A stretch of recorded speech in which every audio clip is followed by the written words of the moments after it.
It's their job. They respond to emergencies every single day, but now firefighters and paramedics are working to prevent some of those emergencies before they ever happen. All of part of this is a growing program designed to keep people healthier, reduce 911 calls, and save communities money. Our Emily Longnecker now shows us the big difference they say it's already making. Hi. Sometimes they talk recipes. But you're a cook. You're a cooker. Other times the conversation turns to how his new lift chair is working. Thing that's not connected. Yeah, those weird. There's nothing to put it in. But whatever the topic, John Budano is always glad to have a visit from members of the Pike Township Fire Department. It's just been great, and I'm blessed because it was rough, very rough. One that saw the 66-year-old calling 911 several times in the past 6 months.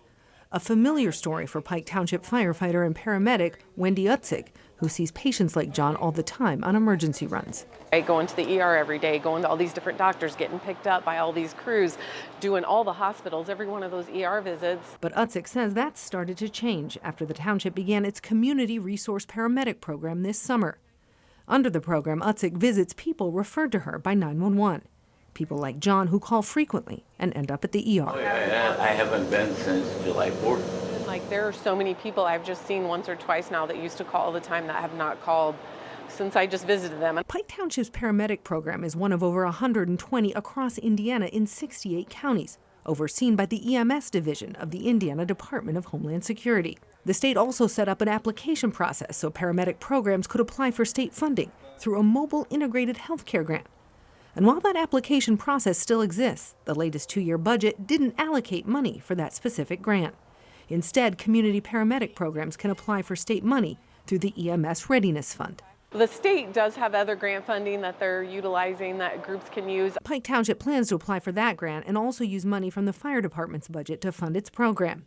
But with cuts to property taxes passed in the last legislative session, Pike Township trustee Annette Johnson worries how the fire department's budget could be impacted. It affects training. It affects us being able to hire more firefighters. Johnson hopes it won't affect the community paramedic program. It's such a wonderful program. It pretty much fills the void. It certainly has for John Budano. Just ask him. He'll tell you. Trade her and him and the people that are helping for $1 million. Okay, see you in a couple weeks? Yep. All right. Take care. In Pike Township, Emily Longnecker, 13 News. Right now, 911 refers people to the community paramedic program, but if you live in Pike Township, you can call the fire department or the trustee's office to check if they can provide this service to someone that you or someone that you know.